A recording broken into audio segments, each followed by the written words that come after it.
আসন্ন ত্রিস্তর পঞ্চায়েতের নির্বাচনকে সামনে রেখে গণদেবতার দোরগোড়ায় আছেন উভয় দলের প্রার্থীরা। ভারতীয় জনতা পার্টির ত্রিপুরা জেলা পরিষদের 17 নং আসনের বিজেপি মনোনীত প্রার্থী উত্তম দাসের সমর্থনে আজ এক বিশাল বাইক র্যালি অনুষ্ঠিত হয়। শহরের বিভিন্ন পথ এলাকা পরিক্রম করে এবং ওনার সমর্থনে গ্রামে গ্রামে গিয়ে গ্রামের মানুষদের কাছ থেকে সুযোগ সুবিধা জানছেন এবং তাদের পাশে থাকার আশ্বাস দিলেন।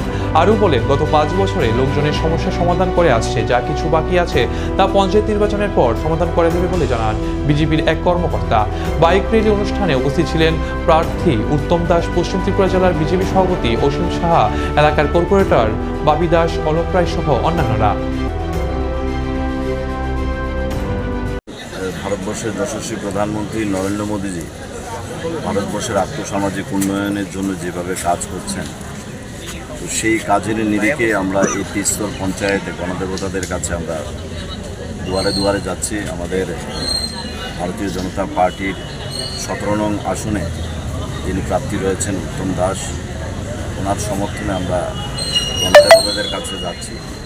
এবং ত্রিস্তর পঞ্চায়েত হচ্ছে এরকম একটা নির্বাচন যে ভারতবর্ষের যতগুলি নির্বাচন হয় সব নির্বাচনের গুরুত্ব রয়েছে, কিন্তু ত্রিস্তর পঞ্চায়েতের নির্বাচনের গুরুত্ব অনেক বেশি। এই কারণে বেশি যে মহাত্মা গান্ধী বাপুজি যে কথাটা বলেছেন যে ভারতবর্ষকে জানতে হলে গ্রামে যেতে হবে, কারণ ভারতবর্ষের অধিকাংশ মানুষ গ্রামে বসবাস করে এবং গ্রামকে কেন্দ্র করেই এই ত্রিস্তর পঞ্চায়েতের নির্বাচন সংগঠিত হয়। যেই পঞ্চায়েতের নির্বাচনের মধ্য দিয়ে, জনপ্রতিনিধি নির্বাচনের মধ্য দিয়ে গ্রাম বাংলার গ্রাম্য জীবনের আর্থসামাজিক অবস্থা, সেখানে জল, বিদ্যুৎ, রাস্তাঘাট সমস্ত দিক দিয়ে মানুষ যাতে সঠিক পরিষেবা পেতে পারে, তার জন্য আমরা 17 নং ওয়ার্ডের যিনি আমাদের প্রার্থী রয়েছেন উত্তম দাসের সমর্থনে আজকে একটা বিশাল বাইক র্যালি অনুষ্ঠিত হবে। যুব মোর্চার নেতৃত্বে আমাদের মণ্ডল সভাপতি কেশবনন্দন দত্তের নেতৃত্বে এখানে একটা বিরাট একটা বাইক মিছিল অনুষ্ঠিত হবে। এখানে আমাদের কাউন্সিলররা আছে, অলোক রায় মহোদয় আছেন, উপহার্যজি আছেন, অন্যান্য কাউন্সিলররা আছেন। সকলে মিলে আমরা আজকে গণদেবতাদের কাছে আমরা এই বাইক র্যালির মাধ্যমে ভারতীয় জনতা পার্টির পক্ষে আমরা ভোট চাইব।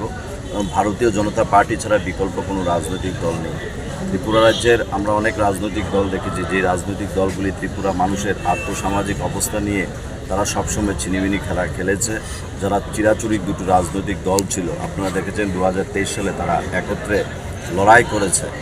সেই জায়গায় দাঁড়িয়ে এই বাধারঘাটের মধ্যে কংগ্রেস করার জন্য অনেক সিপিএম এই কংগ্রেস ভাইদেরকে চিরতরে তাদের এই দুনিয়া থেকে সরিয়ে দিয়েছে, তাদের সঙ্গে জোটবদ্ধ হয়েছে। মানুষ সেটা মেনে নেয় না।